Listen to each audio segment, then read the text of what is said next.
The main charitable aims are to understand the causes children develop cancer, improve treatments, and to provide care for affected children and young people and their families. And at times we've done a lot more of the latter. We're tending to concentrate more on the research these days. Over the last 29 years, we've raised about £200 million, which has been spent on those matters. And we're looking forward to the future as a strong and independent charity. We feel we fund some work that other charities, particularly large ones, don't want to fund. Currently spending about £5 million a year on research, which in recent years has been almost all on treatment-related research. But we need to understand more about why children and young people develop cancer, and establish if there's any preventive actions we can take, and it follows on from Dennis quite nicely. Our research aims, the following objectives, these are on our website, to improve the knowledge of genetic environmental causes and biological mechanisms of paediatric and young person cancers. We go up to age 24 now, and that's 16 to 24 is an underrepresented range really in research. Identify diagnostic and prognostic biomarkers for paediatric and young person cancers.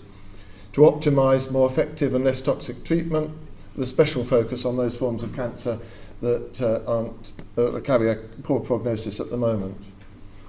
To understand the long-term health implications of paediatric and young person cancer and its treatment, that's come up before, will come up again today. And to promote dissemination of the research findings for maximum impact. Precision medicine, this is the NIH definition, and it's a good one because it's very often, I hear a lot of people, particularly clinicians, talking about precision medicine when they really mean precision treatment. It actually, the whole thing is more holistic than that. It's also approach to disease treatment and prevention that takes into account individual variability in genes, environment and lifestyle. We're very pleased to have you here today. Amazing posters, a lot of really good work. And we're very keen to continue to help the rollout of precision medicine and precision treatment.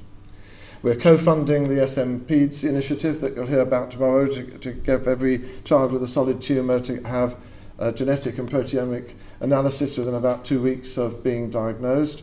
And we've put 3 million into that so far, and Cancer Research is about to put another 1 million in, and hopefully that will really move forward.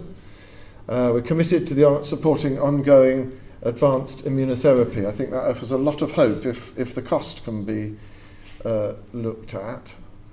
I'll come back to that. Novel approaches, particularly again with poor prognosis. We want to support research into raising awareness of biological, environmental and human behavioural lifestyle issues on cancer initiation and development. This is following very much on from what Dennis was just showing you just now. Why are we worried? Well, there's over 30,000, it could be up to 35,000 cancer survivors. Lots of them have long-term adverse health problems, infertility, brain cognition, heart, and also a lot are more liable to develop further cancers later in life. Precision medicine will help us identify and target the easy ones with less chemo and radiotherapy, which is excellent, so that hopefully will reduce long-term health effects. But my big concern I've got here is a large caveat. It's the cost of a lot of the advanced precision medicine that's being looked at the moment.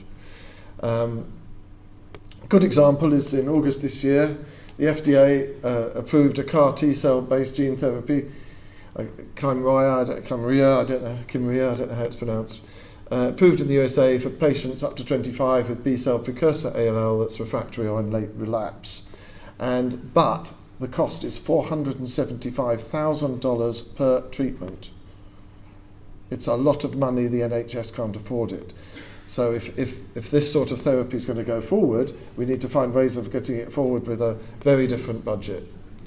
But we should keep our vision and minds open to new approaches.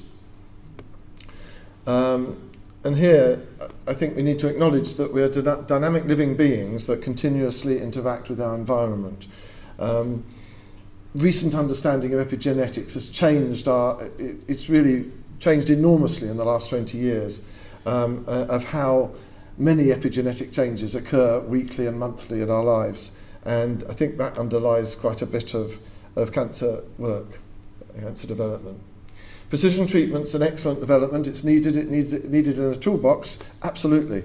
But it's not a silver bullet, because what seems to often happen is you target one and then you get other tumours, or even if you actually take a solid tumour, quite often, if you sample in different places, you'll find different genomic and proteomic expressions. They're heterogeneous. They're not easy to just target with a single agent. A little plug for melatonin. I ask people to have a look at it. It's hormone antioxidant, generic, safe, approved, and extremely cheap drug. I mean, we're talking pennies for the drug. The recent review this year confirms that not only does it attenuate acute and long-term chemo and radiotherapeutic toxicity, but it's also able to significantly improve the general well-being of most cancer patients. And yet it is not in current clinical use virtually anywhere. And I find that quite extraordinary. I ask you to read the literature on it, and it's a question that needs to be asked, because if it does, what is the pressure? Is it coming from clinicians? Is it coming from pharmaceutical companies not to include this as an adjunct in standard therapy? Don't understand it. I also think we need to revisit looking at cancer as a metabolic disease. It really deserves an approach that deserves more attention. And again, there's some really interesting recent papers on diet, lifestyle, and mitochondrial health.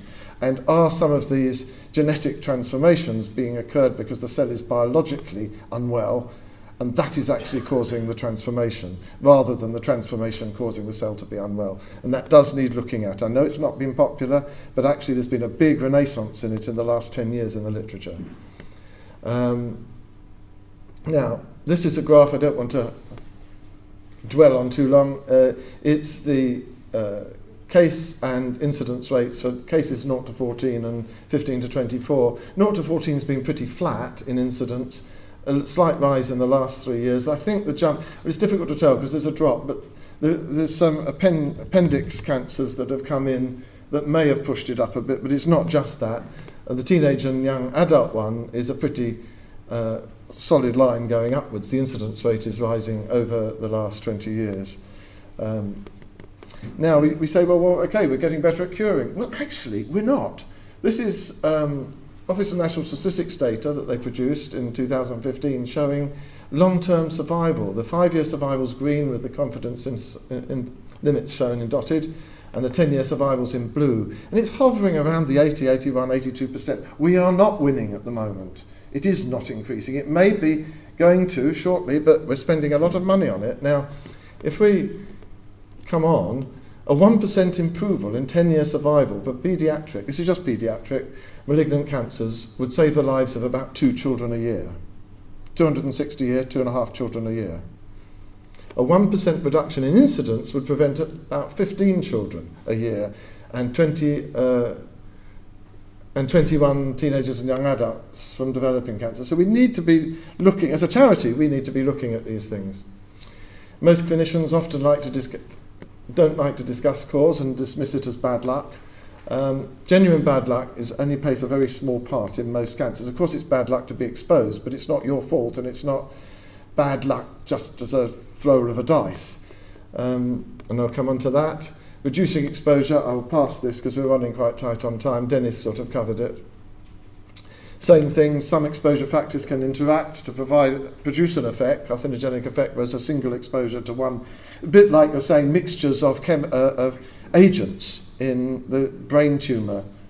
Dr. Rahman was saying you're putting mixtures in because one isn't adequate. Well, it's the same with causing the cancer in the first place. Often it's a co-carcinogenic effect.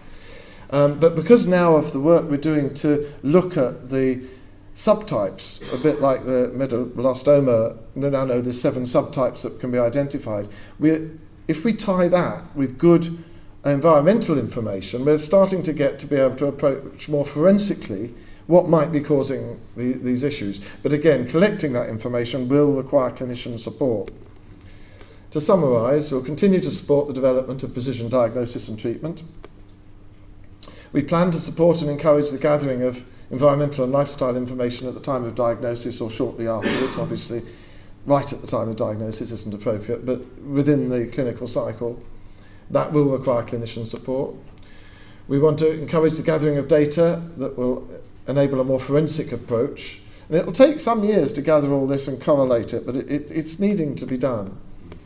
We plan to support international collaborations like CLIC that Dennis flagged up with the pesticide work it's driven from California, but it's an big international group to determine multi-causal factors. Now we come back to paediatric leukemia that, as Dennis said, and you all know, is at least a 2-hit process generally, maybe more than that.